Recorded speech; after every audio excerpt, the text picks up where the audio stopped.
And how was your week at the cinema? Well, my week wasn't too bad, although I must admit I had an exam, a business exam early this morning, and I can tell you, appearing live on the Radio Weekly is child's play compared to doing my business law exam. But we're through it, and so on, and it's all been good. It's still a quieter week. We're only sort of building up to the award season now.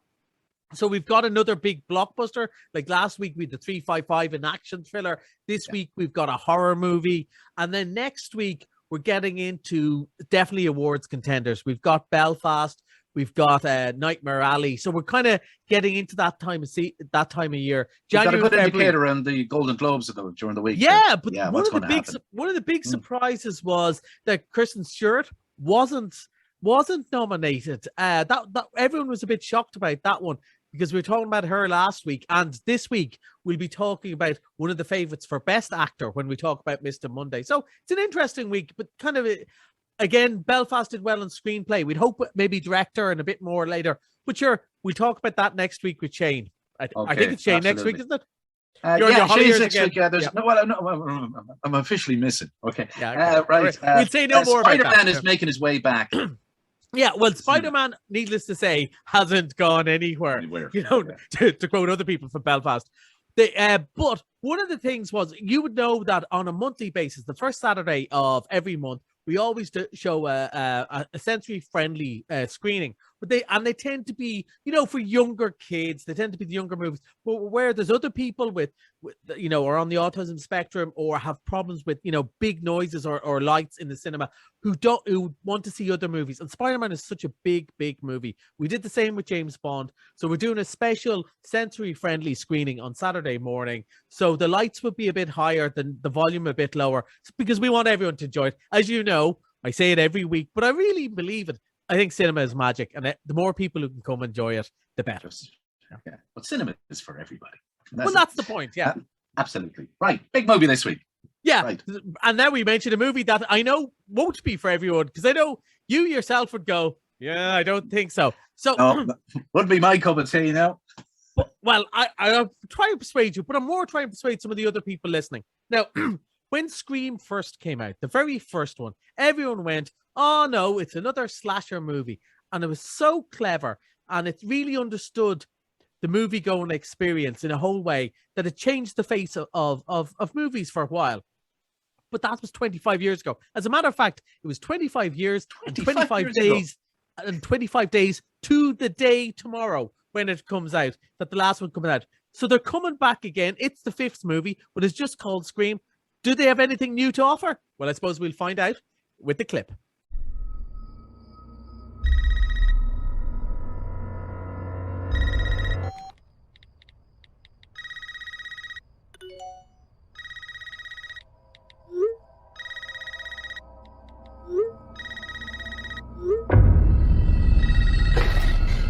This isn't funny, Amber.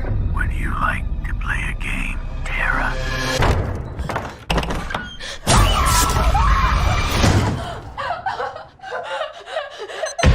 Doors unlocked.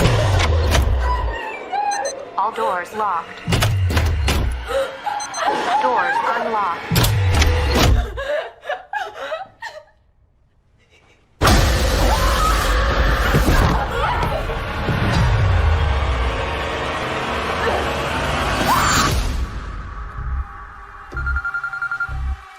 Hello? It's happening. 3 attacks so far. Do you have a gun? I'm Sydney Prescott. Of course I have a gun. Something about this one just feels different.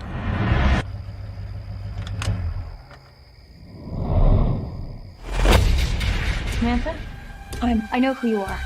I've been through this a lot. This is your life now, which means that whoever this is going to keep coming for you. You ready for this? Never. Oh, stop. Wait. There's certain rules to surviving. The attacks were all on people related to the original killers. Whatever his link is to our past, it's pulled us all back here. And I won't sleep until he's in the ground.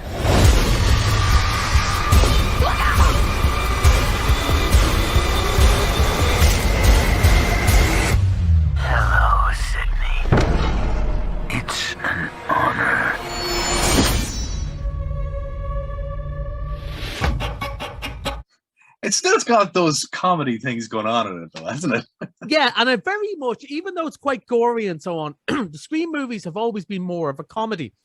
And the thing is, my boss actually said it to me the other day. He goes, but surely, Scream had the Mickey taken out of it with the scary movies and so on. I said, surely it's all gone. And I kind of thought so. When I watched the opening scenes of this, I was going, is this going to grab me? Because again, not a big horror fan, but I did like Scream.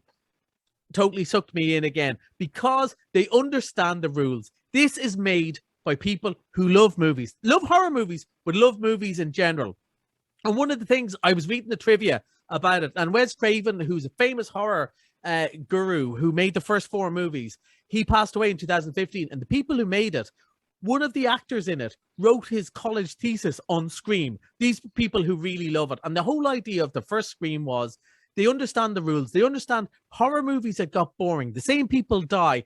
It was always the minorities that die. Then the person who goes off and makes love to their boyfriend always die. The virgin lives. It was all these rules, and Scream broke these rules. These are dumb rules.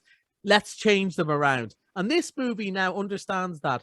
There's been a spate of new movies. We had another Halloween. We've had Jason come back. We've had all these sequels where they bring in the star from the original movie, the person who was too big to do the 3rd and 4th movie, but maybe things aren't going so well, and they come back for the 5th. Not as big now. And they understand all this. This references all those movies. It references a lot, like Star Wars reboot and so on, in a way that I was just going, "Oh, well done." If I had a hat, I would have been going chapeau for some of it. So I think the people who can enjoy this, people who just like a big scary movie will enjoy this. People who liked Scream, like the original, will enjoy all the throwbacks and so on. It's interesting how they held off on Halloween and they went. And this movie talks all about Halloween coming back. It's very clever. And all the jokes about Jamie Lee Curtis coming back. It's so clever. And it's made by Courtney Cox and Neve Campbell, who, of course, are back for this one. But I think people who like movies and movie trivia will really enjoy it. But at the end of the day, would it work if you're 17 and you like going to these sort of movies with your boyfriend or your girlfriend on a Friday night? Absolutely. Now, the only downside I would say is, of course, under the current restrictions, everyone's going to movies at 6 o'clock. And generally you'd go, you can't go and see a scary movie at 6 o'clock. But I'm looking at my window. I'm looking at my window here in Bundoran. It could be midnight. It is so pitch black and wintry. So we'll be okay.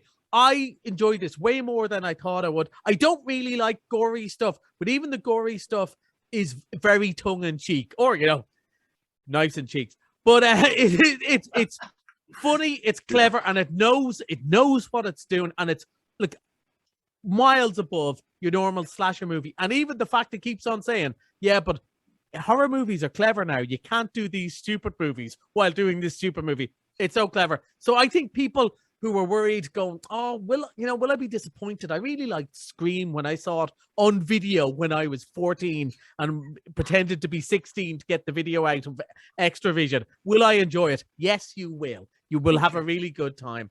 Popcorn nonsense. It's the second kind of silly movie we've had in the last couple of weeks, but maybe it's that time of year. Things are tough.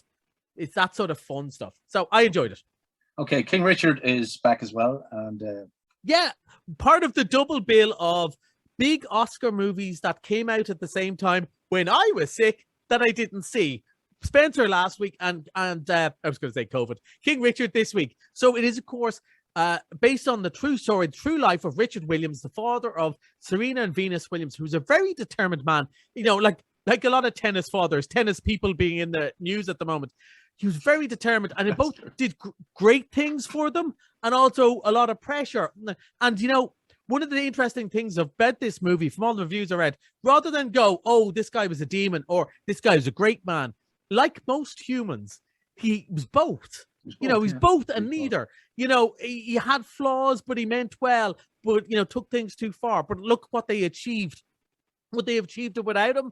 No, but might they have achieved wonderful things without the hard pressures? Who knows? But it's done really well. It did really well in sort of October, November.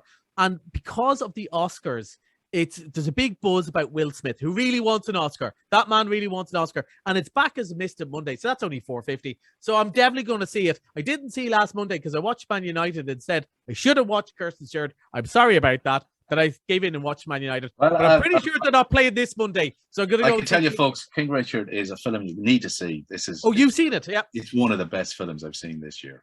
Oh, excellent. Year. Okay, so I do recommend it. I feel our roles are reversed a little today. So if I know that, I would have let you review the bleeding movie. Well, I'm not going to review it. That's your job. I'm only going to hear us say that I like it or not like it. I loved it. And okay, well, I'll definitely. It's a great movie. It's the kind of movie you'd nearly go back and watch again.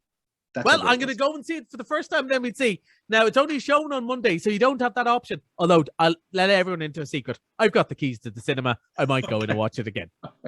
There's lots of big stuff coming up. What's coming up next week? Yeah, so we're saying that we've got Belfast and Nightmare Alley, which is the new film by Guillermo del Toro, which people will know from, might know the name, but they will know Shape of Water, which won a load of Oscars, and Pan's Labyrinth, stuff like that. And then the following week, we've got our serious movies. Then we've got a big kids movie.